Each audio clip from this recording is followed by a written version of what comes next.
Paul Biya demande à la France, à Emmanuel Macron, de payer les salaires des fonctionnaires. La France que Paul Biya laisse dénigrer. On envoie Bijan à gauche, Bijan à droite, des défidants, insultés. On envoie le déluré, les cervelés, le fumeur de banga qu'on appelle Bandakani, venir vous parler des choses incroyables. Il ne sait donc pas que aujourd'hui, le même régime Biya, qu'il faut-il le dire, est soutenu par Paris. Et qu'aujourd'hui, ils sont en train de critiquer parce que la France n'a pas eu à envoyer les félicitations.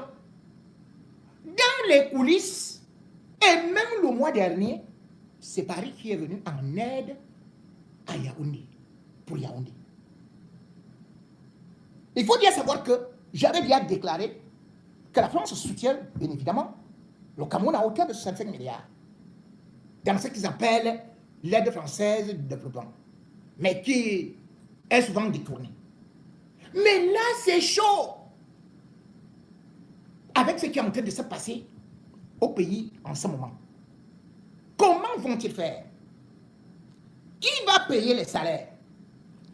Là,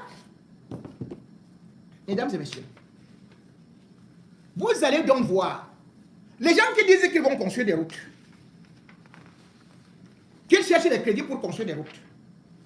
Voici ce que Louis-Paul Motazé, ministre des Finances, écrit.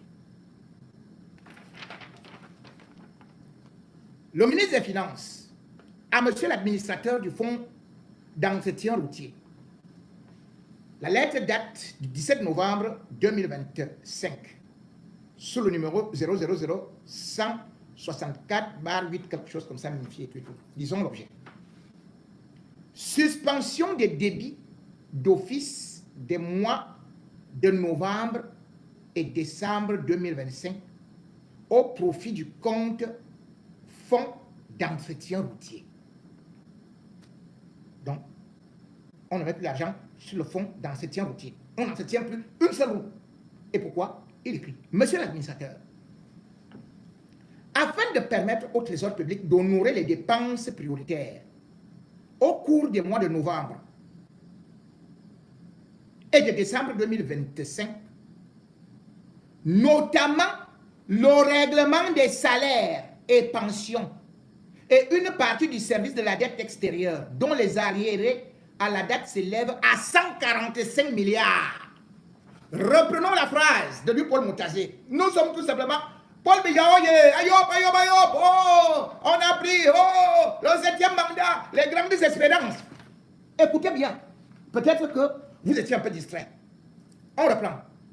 Afin de permettre au Trésor public d'honorer les dépenses prioritaires au cours des mois de novembre et décembre 2025, notamment le règlement des salaires et pensions, et une partie du service de la dette extérieure, dont les arriérés à date s'élèvent à 145 milliards, j'ai exceptionnellement instruit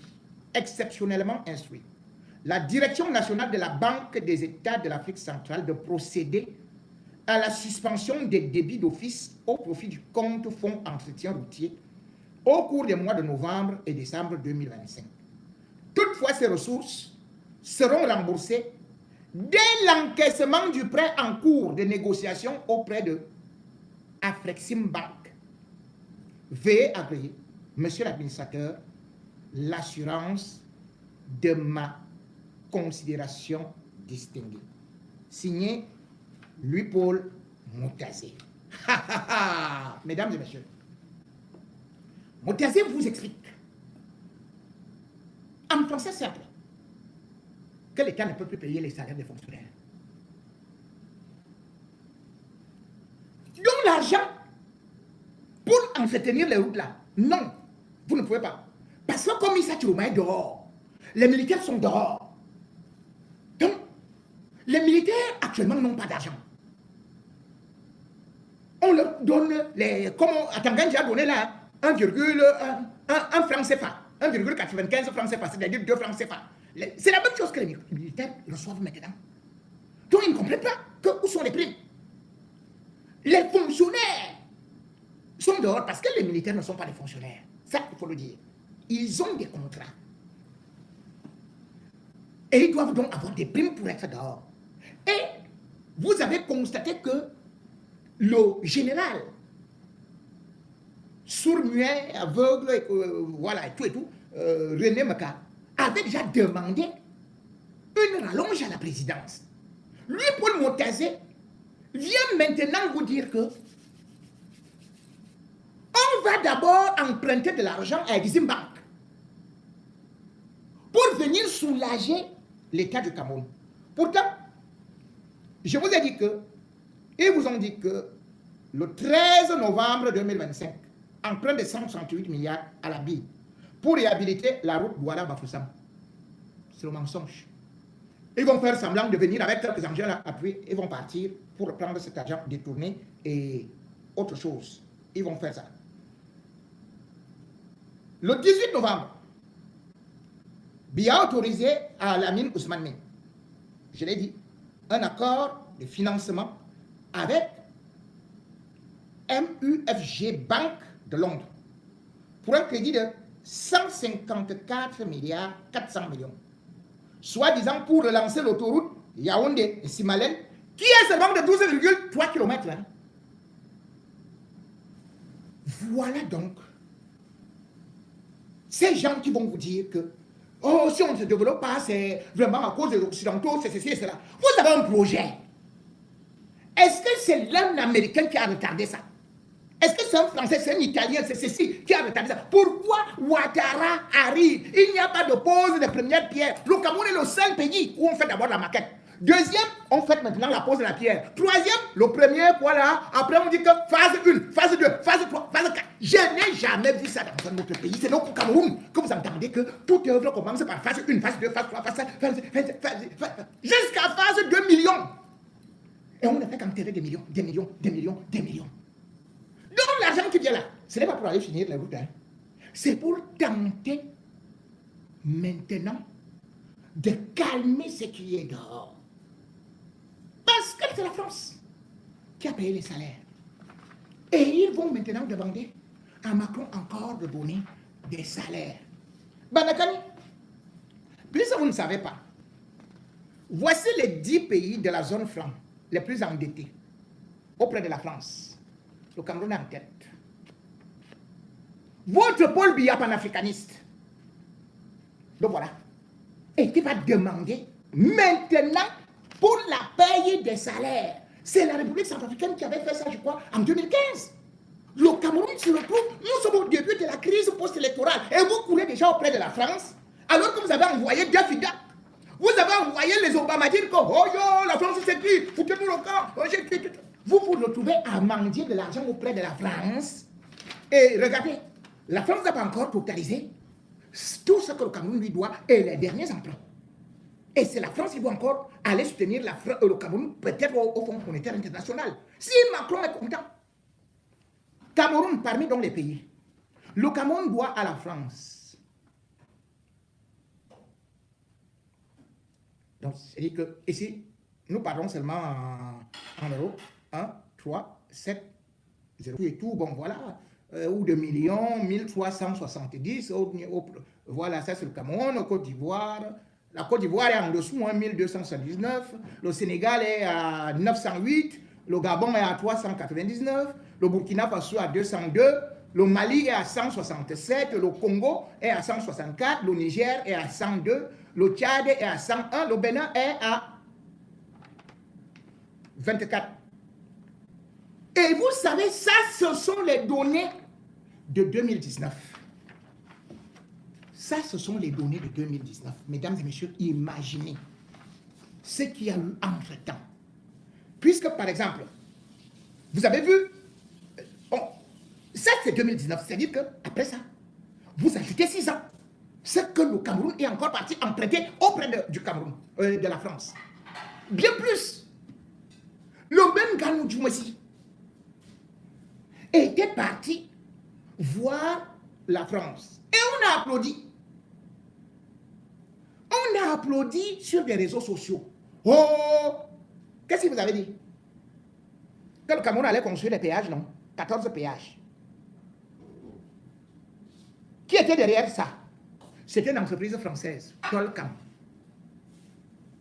Le marché avait été négocié avec le frère de Biya.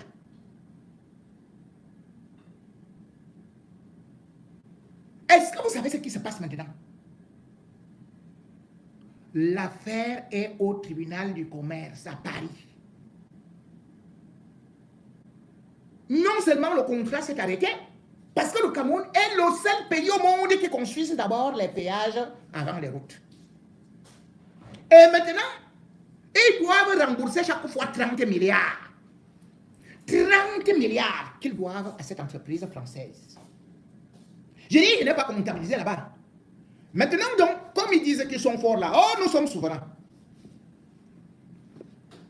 Paul Biya a été incapable de pouvoir se débarrasser du franc CFA. Résultat des courses. Pendant que Ouattara et les pays de l'Afrique de l'Ouest ont dit, nous on quitte, nous on veut récupérer notre argent, Paul Biya a dit aux autres de l'Afrique centrale, nous on reste là-bas, dans le compte.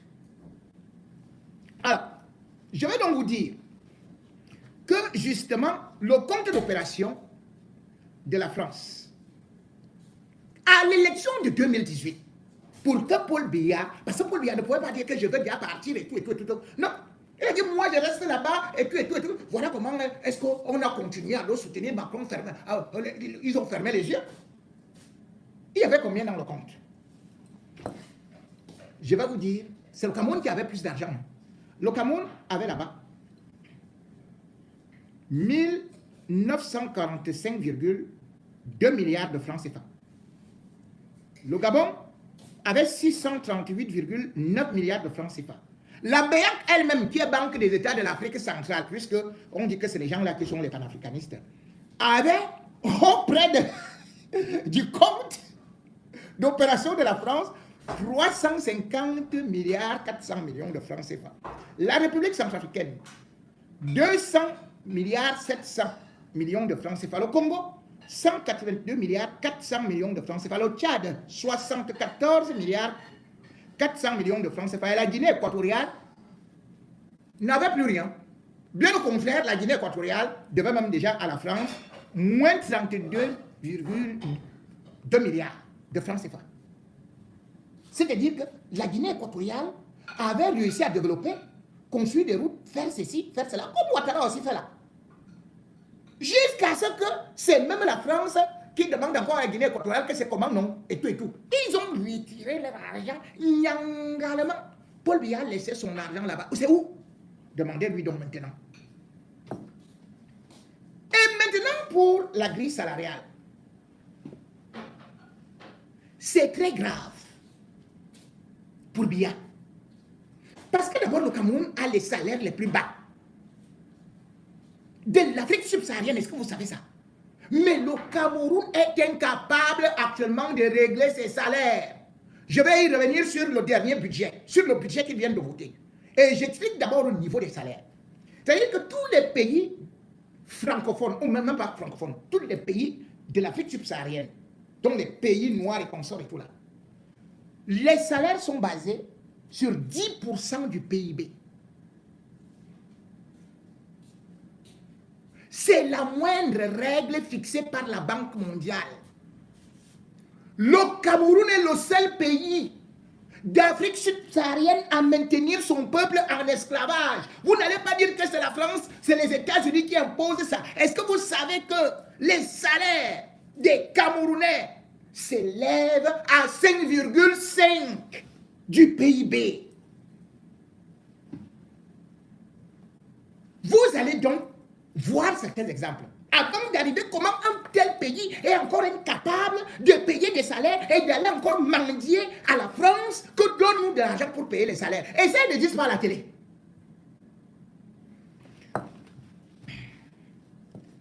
Vous allez donc voir que le Cameroun tu vois, la fonction publique, quand on veut parler, la fonction publique, la masse salariale représente à peu près 25% des dépenses publiques. Hein. Quand on vous dit les dépenses publiques au Cameroun, vous allez croire que c'est les fonctionnaires qui prennent tout l'argent. Non! La masse publique de tout ce que le Cameroun paye, ils disent maintenant que vous réunissez tout ce que le Cameroun sort. Ils disent que c'est 25%. Bon, continuons. Sauf que vous allez voir ce que la Banque mondiale a exigé à Paul Biya. Avant même l'élection de 2018, après l'élection de 2018, nous étions en novembre. Ils lui ont dit, tu parles d'émergence en 2035, tu ne peux pas faire l'émergence avec des populations très pauvres, avec des gens qui ne peuvent pas se payer le loyer, la scolarité, l'école, le transport. Les salaires du Cameroun sont trop bas. Vous vous souvenez qu'il était venu mentir des gens là qu'il faisait une augmentation de 5%. Ça reflétait quoi? Regardez les salaires du Cameroun par rapport aux autres pays. Le salaire du Cameroun le plus élevé, parce que la Banque mondiale lui a dit d'aligner les dépenses publiques aux objectifs de la vision 2035 et d'augmenter les salaires. Biya n'a pas écouté. Le salaire le plus élevé du Cameroun, donc, c'est le grade A2. C'est comme ça qu'ils appellent ça, de la fonction publique. Quand vous êtes là au top, fonction publique, c'est donc 326 000 francs CFA. Et le plus bas, c'est 43 000 francs CFA. Vous dites que Paul Biya est le professeur de Kagame, par exemple. Parce que laissons Ouattara, laissons les autres. Leurs salaires sont très élevés. Le petit Rwanda, là, quand Kagame est arrivé au pouvoir, c'était après le génocide. Hein. Il n'y avait rien. Il n'y avait rien. Il a trouvé que le Cameroun était devant parce qu'il avait laissé ça là-bas. Il n'y avait pas de dévaluation. Paul Biya arrivé.